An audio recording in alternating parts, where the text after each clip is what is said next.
या hello class. Last lecture में हमने थोड़ा सा बेसिक कॉन्सेप्ट समझा था प्रोबेबिलिटी का। आज के क्लास में हम कुछ प्रॉब्लम्स को डिस्कस करते हैं। तो पहले हम सॉल्व एग्जांपल्स को डिस्कस कर लेते हैं, that will be much better.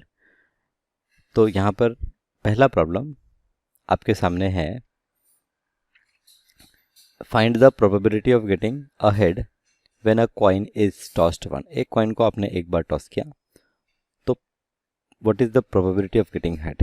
Okay, तो यहाँ पर प्रोबेबिलिटी ऑफ गेटिंग हेड जो होता है वो होता है आपका रेशियो, जिसमें नीचे हम ऑल पॉसिबल आउटकम्स कंसिडर करते हैं और न्यूमरेटर में हम जो फेवरेबल आउटकम होंगे वो कंसिडर करते हैं। तो आपको यहाँ पर प्रोबेबिलिटी फाइंड आउट करनी है ऑफ गेटिंग हेड, तो head is your favourable outcome.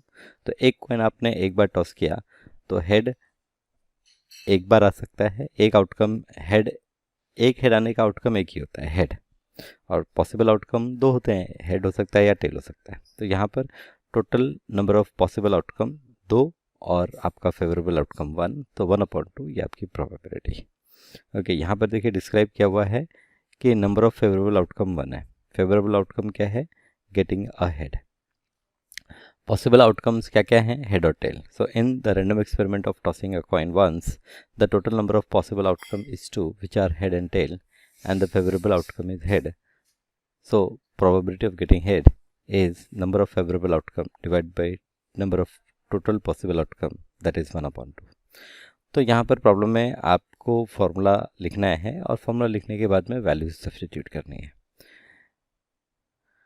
Okay, यहाँ पर एक थोड़ा सा नोट देखिए, an event having only one favourable outcome is called elementary event as shown in the example above.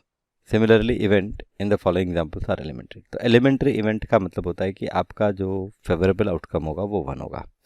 अब सेकेंड एग्जाम्पल है, a bag contain a black ball, a red ball and a green ball। तो एक bag में 3 ball है, all the balls are identical shape and size।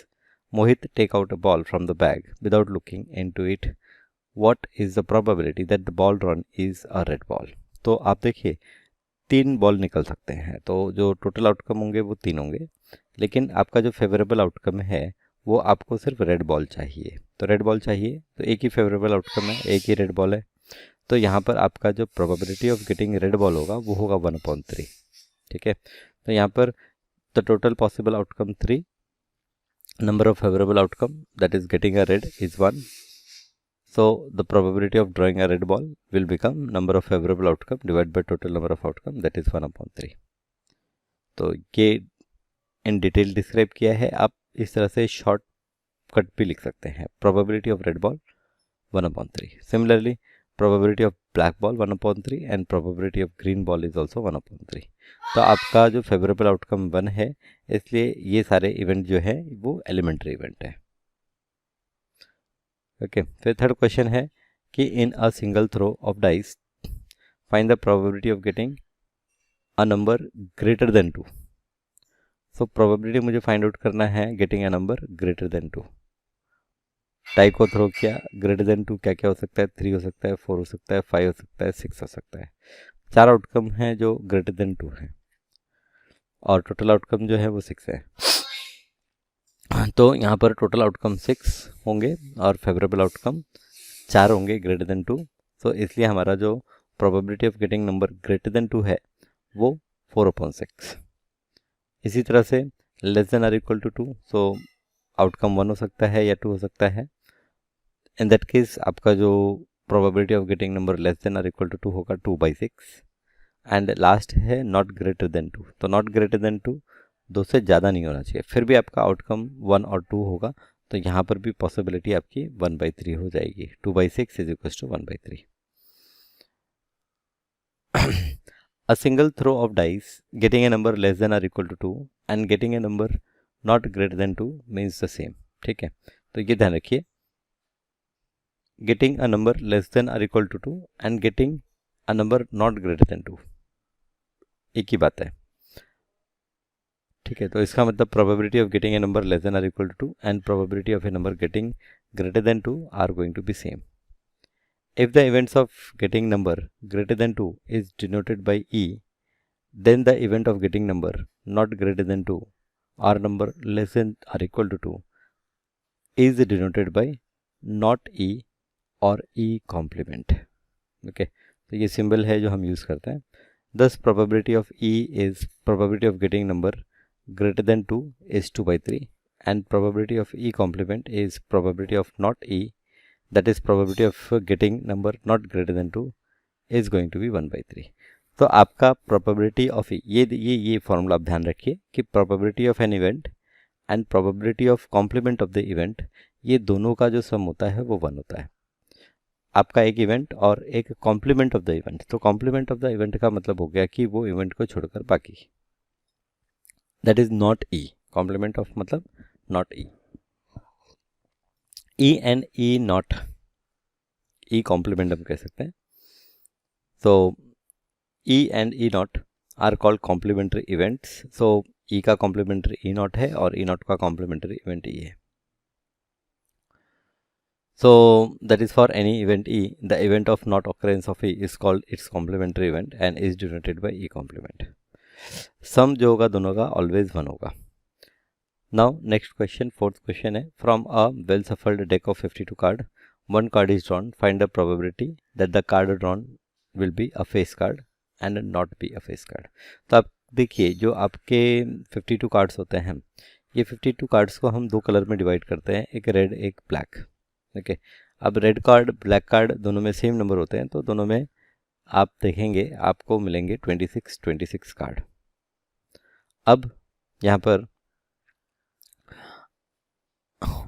ये जो 26 card हैं red हैं, तो रेड में आपको दो कैटेगरी मिलती है, जिसमें एक हम कहते हैं डायमंड और एक हम कहते हैं हार्ट. तो आपका हार्ट और आपका डायमंड ये रेड कलर में होता है, और ब्लैक कलर में दो कैटेगरी होती है, जिसको हम एक कहते हैं स्पेड और दूसरा कहते हैं क्लब. ये ब्लैक कैटेगरी होती है. तो 26 में ये भी इक्वली डिवाइड हो जाते हैं, तो 13 हार्ट होता है, 13 डायमंड होता है, 13 स्पेड और 13 क्लब. ओके अब हर एक पैक में लाइक स्पेड की हम बात करें, हर एक टाइप में हम कह सकते हैं एक किंग, एक क्वीन और एक जैक. इस तरह से 3 फेस कार्ड होते हैं. एक एस कार्ड होता है और रिमेनिंग जो कार्ड होते हैं वो नंबर्ड कार्ड होते हैं, 2 3 4 इस तरह से. ओके तो 4 कार्ड अलग कर लीजिए 13 में से, तो 13 में से 4 अलग कर लिया तो 9 कार्ड बचे. 9 कार्ड जो होंगे वो आपके बाकी नंबर होंगे जो 2 3 4 5 इस तरह से होंगे. तो यहाँ पर हमें प्रोबेबिलिटी फाइंड आउट करनी है. एक कार्ड को ड्रॉ कर रहे हैं, तो टोटल आउटकम क्या हो सकते हैं? टोटल आउटकम 52 होंगे. कोई भी कार्ड आ सकता है. अब उसमें से एक फेस कार्ड ड्रॉ कर रहे हैं आप, तो फेस कार्ड अनेक फेस कार्ड कितने होंगे? तो फेस कार्ड देखिए हर एक टाइप में 3 फेस कार्ड हैं, तो टोटल 3 4 ज़ा 12. ओके 3 4 ज़ा 12, तो आपके 4 फेस कार्ड हो जाते हैं. ओके 12 फेस कार्ड हो जाते हैं. तो फेवरेबल आउटकम 12 और टोटल आउटकम 52. तो आप कह सकते हैं कि probability of drawing a face card is 12/52. Similarly 12/52 that is divide कर लेते हैं 4 से, 4 3 ज़ा 12 एंड 52 को डिवाइड करेंगे तो 30, सो 3/30. दूसरा क्वेश्चन है not be a face card. तो not be a face card means ये क्या हो गया? कॉम्प्लीमेंट हो गया. तो probability of not be a face card will be 1 minus probability of a face card.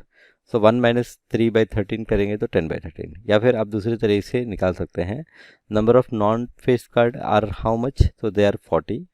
12 minus कर दिया हमने 52 से. टोटल नंबर ऑफ आउटकम तो 52 है, इसलिए जो हमारा प्रोबेबिलिटी होगा वो होगा 40 डिवाइड बाई 52, और सिंप्लीफाई करेंगे तो 10/13. अल्टरनेट वे हमने देखा, अल्टरनेट मेथड देखिए यहाँ पर दिया हुआ है. ई रिप्रेजेंट कर रहा है फेस कार्ड, तो ई कॉम्प्लीमेंट या नॉट ई. ओके ये हो जाएगा not a face card. And हम जानते हैं कि probability of E and probability of not E are going to be 1. So probability of not E is 10/32, that is 1 minus 3/13, which is 10/13. So probability of card drawn is not a face card is 10/13. Okay. Fifth problem, a badminton match between Rajesh and Joseph. The probability of winning of Rajesh is 0.58. Find the probability of not winning the Rajesh. तो राजेश के winning की probability 0.58 है, not winning का क्या होगा, तो not winning और winning दोनों को मिलाकर 1 होता है, इसलिए नॉट विनिंग का हो जाएगा 1 माइनस 0.58. और प्रोबेबिलिटी ऑफ विनिंग जोसेफ, तो राजेश का नॉट विनिंग मतलब जोसेफ का winning, so probability of winning of Joseph is probability of not E, so probability of not winning of Rajesh, so which is 0.42. तो यहाँ पर इस तरह से भी हम कह सकते हैं नॉट विनिंग ऑफ राजेश, या फिर हम कह सकते हैं विनिंग ऑफ जोसेफ, दोनों का मतलब सेम है. ठीक है. 6th problem, in a single throw of dice find the probability of getting 7. अब देखिए आपने डाइस को थ्रो किया, अब बताइए उस पर 7 होगा क्या, उस पर तो 1 से लेकर 6 नंबर तक होते हैं, तो 7 तो होगा ही नहीं. तो इसके लिए प्रोबेबिलिटी ऑफ गेटिंग 7 आपका 0 हो जाएगा. आपका जो फेवरेबल आउटकम है 0 है, टोटल नंबर ऑफ आउटकम आपका 6 है. Probability of getting a number greater then 7 और नंबर 7 इज 0.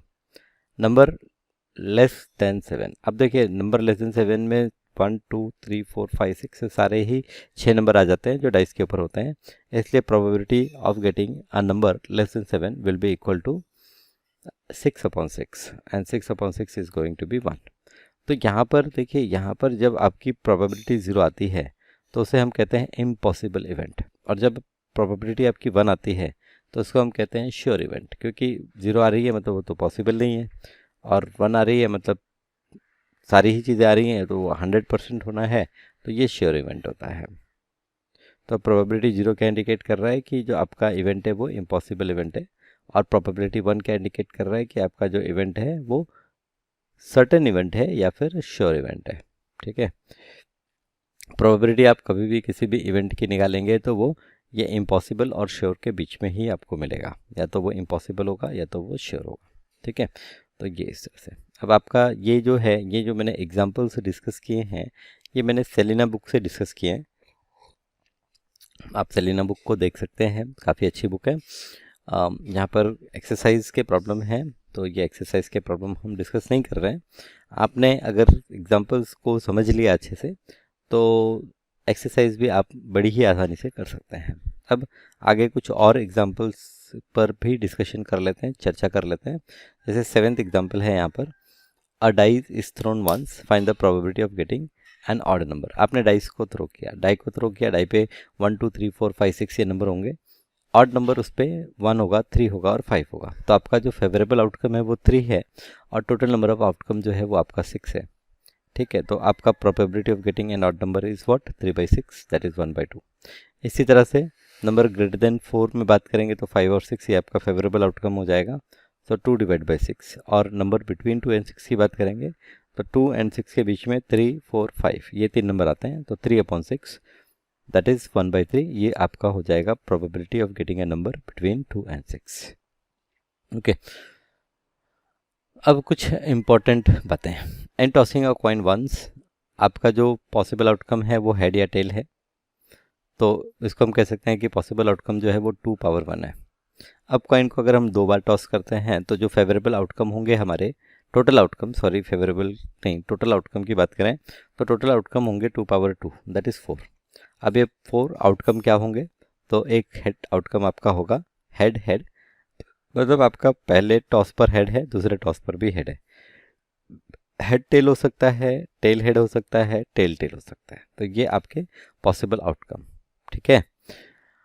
तो the total possible outcomes are head head, head tail, tail head, tail tail. The tossing of 2 coin simultaneously or tossing 1 coin twice gives the same outcome. Similarly, tossing 3 coin simultaneously or tossing 1 coin 3 times. तो अगर आपने 3 coin को toss किया या एक coin 3 बार toss किया तो आपका जो टोटल आउटकम होगा वो 2/3 होगा. कितना होगा, 2/3. और 2/3 कितना होता है, 8 होता है. और ये 8 मैंने लिस्ट कर दिए. आप इन्हें सीक्वेंस में कर सकते हैं. कैसे सीक्वेंस में कर सकते हैं कि आप पहले 3 हेड, देखिए 3 या तो 3 हेड होंगे, या तो 2 हेड होगा, या तो 1 हेड होगा, या तो कोई भी हेड नहीं होगा. इस तरह से आप सोच सकते हैं. तो 3 हेड का केस आप देखिए क्या क्या बनते हैं, 2 हेड के केस देखिए क्या क्या बनते हैं. 2 हेड में होगा head head tail, head tail head, tail head head. इस तरह से 3 तरह से आप लिख सकते हैं उसे. और एक हेड का इसी तरह से निकालेंगे और नो हेड का निकालेंगे, तो आप देखेंगे टोटल 2 पावर 3 आउटकम्स आप इजीली लिख पाते हैं। इसी तरह से अगर हमने 4 कॉइन को टॉस किया तो जो टोटल आउटकम होगा वो 2 पावर 4 हो जाएगा, एंड सो ऑन। ऐसे ही डाइस के केस में होता है कि एक डाइस को हमने थ्रो किया है तो हमें 6 आउटकम मिलते हैं, 6 पावर 1 हम कहेंगे। 2 डाइस को अगर हम रोल कर रहे हैं, थ्रो कर रहे हैं, तो 6 पावर 2 हो जाएगा, दैट इज 36 हो जाएगा। Okay, so in general, if a dice is rolled n time or n dice are rolled simultaneously, the total number of outcome will be 6 power n.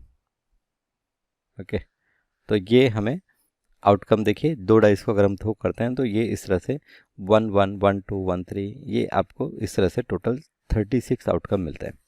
तो ठीक है, ये थोड़ा सा टाइम कंज्यूमिंग है, बट आपने इसे अगर लिख के प्रैक्टिस किया है तो ये आप आसानी से कर पाएंगे।